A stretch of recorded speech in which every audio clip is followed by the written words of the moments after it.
In this video, I'm going to take this rusty old joiner from 1986, tear it apart, remove all the rust, put it all back together, rewire it, and add a dust collection system to it and make it better than it was new. Come join me.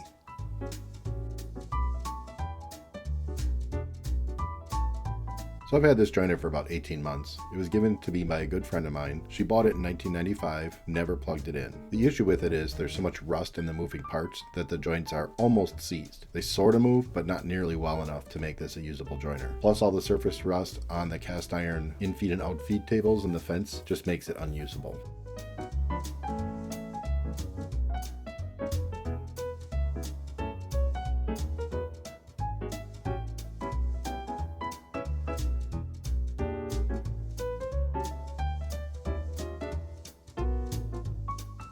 So I was definitely on the struggle bus trying to figure out how to get these in-feed and out-feed tables off. It took me a while to figure out that you lower the tables, remove the cutting arbor, and then you can spin the tables off.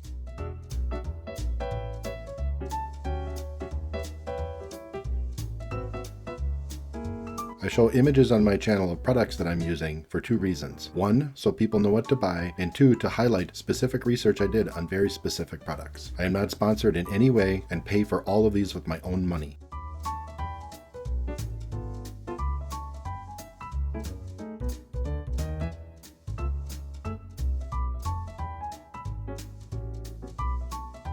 I've been watching people use Evapo-Rust for years on YouTube, and I've always wanted to try it. For this project, since I can't soak them, I bought this gel variant. Unfortunately, I don't know if I got ripped off by Scamazon seller or if it's not a good gel product, but all the gel inside was a solid block, and no matter how much I shook it, I could not get the gel to turn back into a gel. Needless to say, I was still able to get all the rust off and was shocked at how well it removed the rust by converting it. This time lapse I'm showing you took in real time about an hour to act.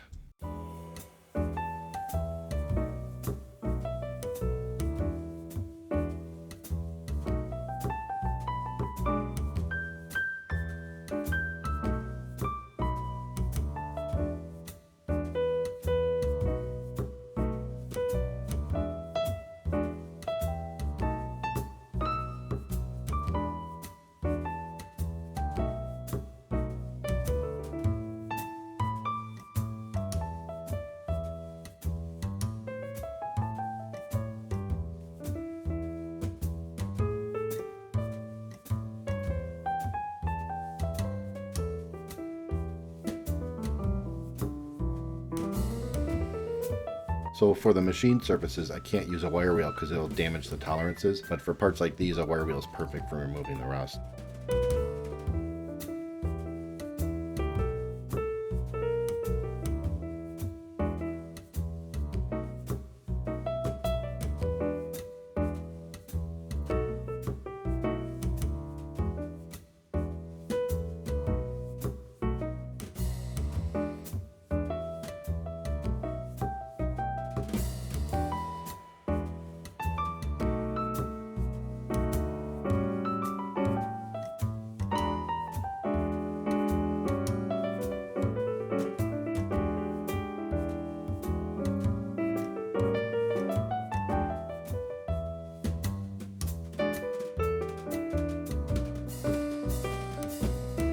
So I'm keenly aware that the tolerances on these cutting knives are very important. I didn't want to upset that. Based on my inspection of this unit before I tore it down, I don't think this joiner was hardly ever used, and the knives look brand new. So all I did was chase the threads, and that's it. I didn't do any derusting of the cutting head.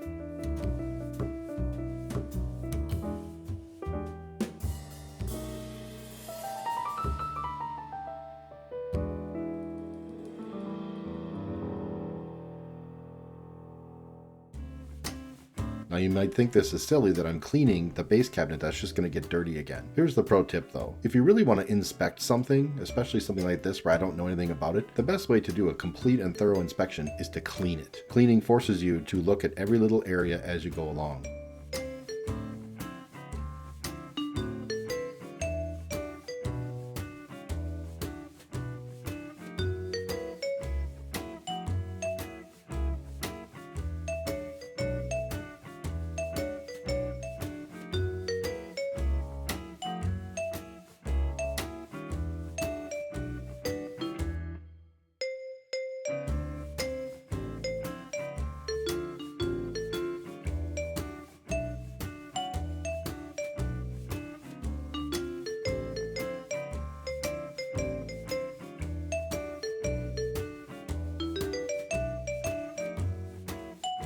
So when I inspected this motor before I took it apart, I could see it was full of wood chips and dust. Because I'm adding dust collection to the joiner, that won't be an issue anymore. So I took the motor apart and blew all the dust out of it, and I noticed that one of the capacitor start leads was about to fail. This is the same process that I took on the dust collector when I rebuilt that motor.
So just to be clear here, the motor says at 110 volts it's a 10 amp motor. If you look up how much current capacity extension cords which have stranded wires can carry, a 16 gauge extension cord is fine. So that's what I bought, and I cut it up to make a cord for this joiner.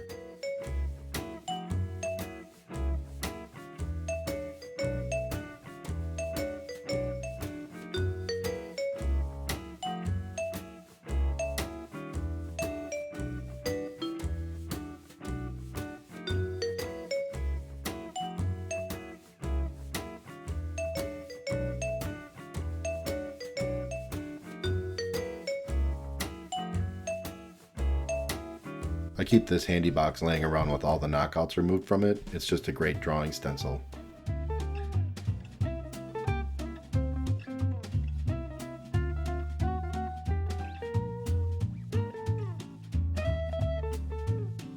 In retrospect, I probably should have cut the screws off the non-metallic clamps to make these holes smaller.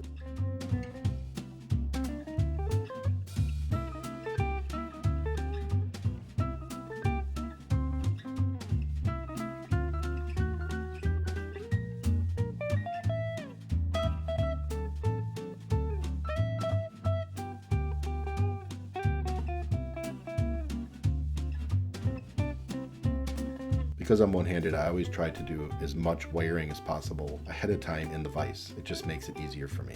And if you didn't know it, all duplex outlets have these circuit breakoff tabs, which allows you to separate both the hot and the neutral for the top and the bottom receptacle. In this case, I'm separating them so that one of the outlets can be switched.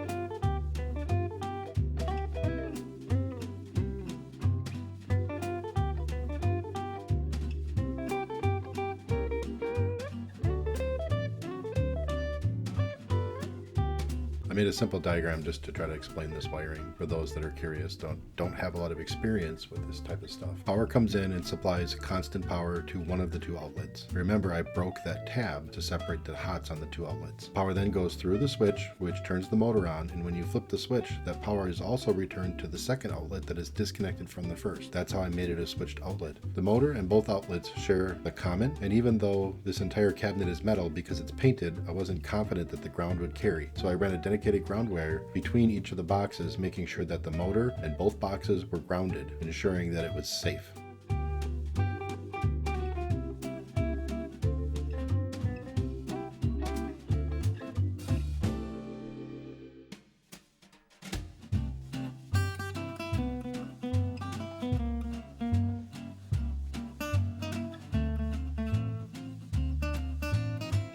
So here's a brief demo of how this wiring works. One outlet is always on, the other outlet is switched. That switched outlet will drive a relay that kicks my dust collector on.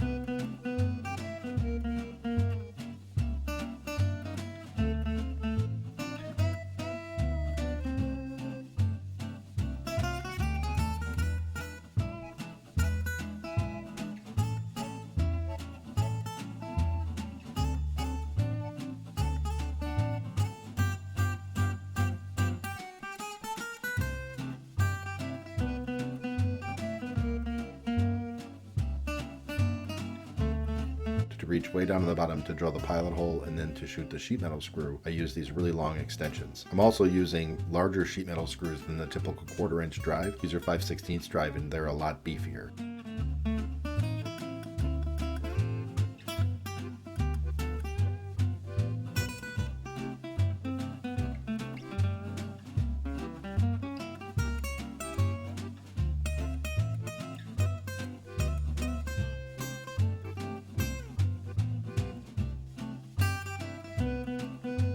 Every hole that was threaded in this machine I chased with a tap. Because all the holes had at least some surface rust in them, I just wanted every bolt and screw on this machine to work the way it came from the factory. Smooth and easy. There's nothing worse than having to fight with a screw and possibly breaking it off or damaging it later. Now's my golden opportunity to do this.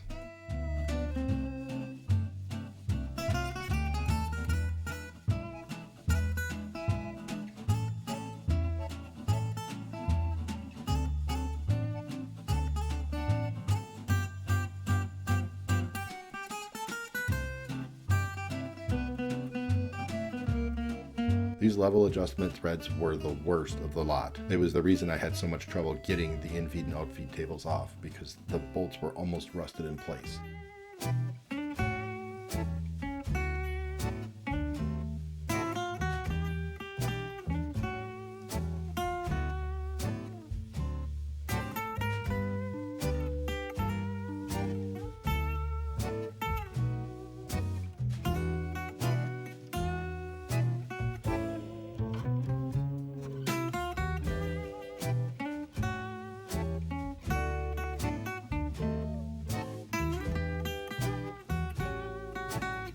I just had to show off my tap collection and my thread fighter kit.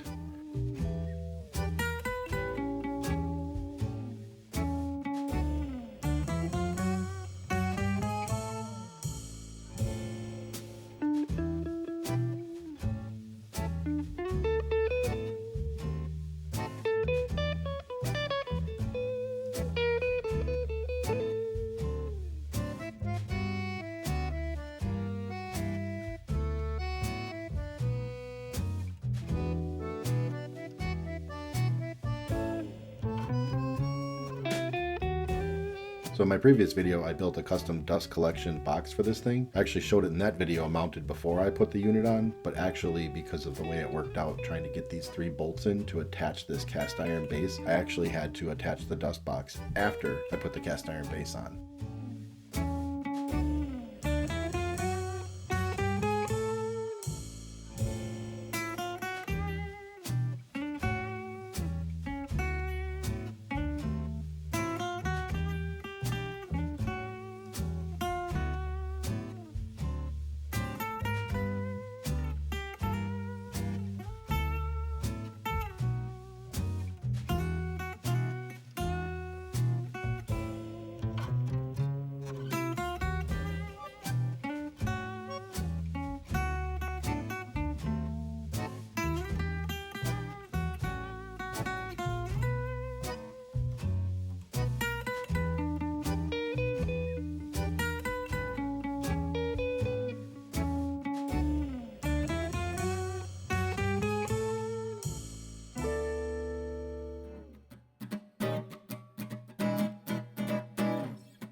this belt was really loose. This is the belt that came with it. I actually ended up buying another belt that's about 2 inches shorter so I could actually put some tension on it with the motor. So I've never aligned a joiner before properly. No matter what I did, I just couldn't get rid of the snipe at the end of the board when I was testing this joiner. In the end, I had to shim the outfeed table 4 thousandths on one side and 10 thousandths on the other. I also had to remove the cutting head and wire wheel all the surface rust off the 2 end blocks that hold the bearings. That got the cutting head parallel to the outfeed table. After that, this thing cut like butter. I'm putting a link to a video in the description that was the best video of the 20 I watched for the simple and reliable method for getting the infeed and outfeed tables co-planar. To determine the correct thickness of shim stock to fix the alignment issue of the outfeed table, I used feeler gauges. I kept increasing the thickness until I hit a gauge that wouldn't fit, and then I went back to the previous, and that's the thickness I chose.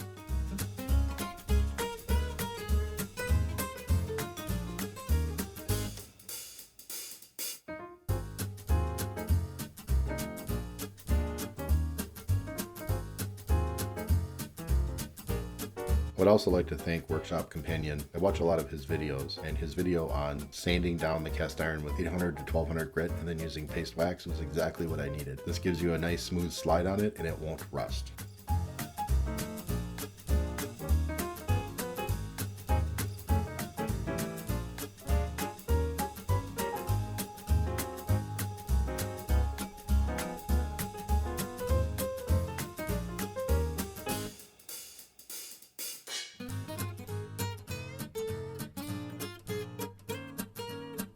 I'm sure it's not obvious here, but if you follow the directions on the paste wax, you need to let it dry for 5 or 10 minutes. In my case, I went and had lunch and came back and polished it off.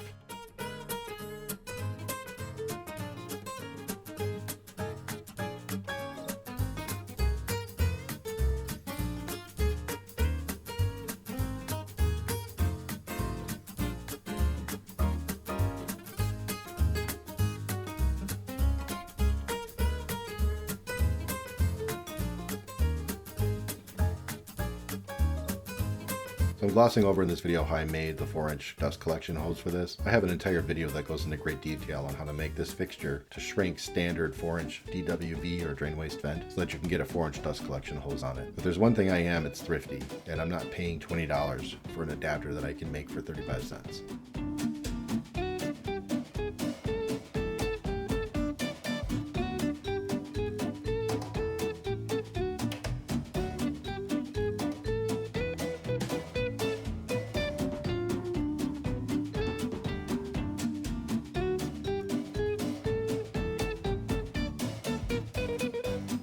Likewise, I have 2 whole videos on how I built a relay-controlled dust collector remote switch and a switch network that's low voltage that I can kick the dust collector on from anywhere in my shop. This relay box has a couple magnets on the back side, so I just attach it to the tool that I'm using it on and then plug it into the switched outlet. But my table saw is wired for it, and now my joiner's wired for it too. Eventually, I'll be rewiring the planer as well, but I haven't gotten that far because I need to build a cart for it first.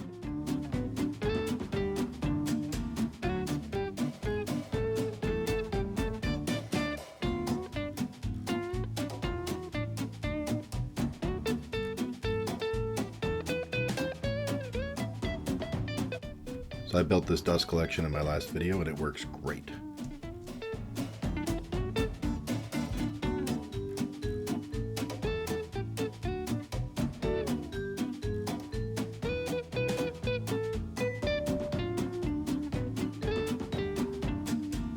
I'm making a push stick for this joiner and my table saw. The trowel that's the basis for the handle is too wide, so I'm cutting it down.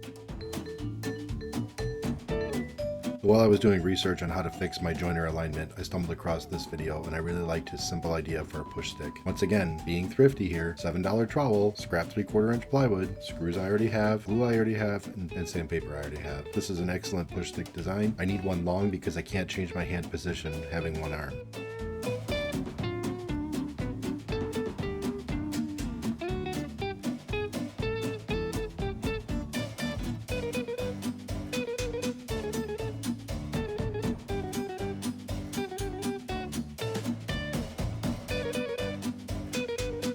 Yep, that dust collector works wonderful.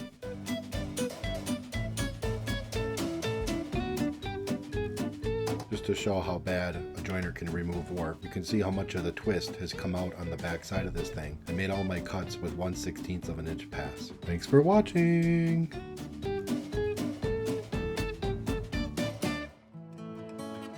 Well, if you made it this far, thank you so much. I really appreciate it. I have a wide variety of projects on my channel, and I would really appreciate it if you would leave me a like or a subscribe, or maybe watch one of my other videos. Have a wonderful day, and I'll see you next time. Thanks for watching!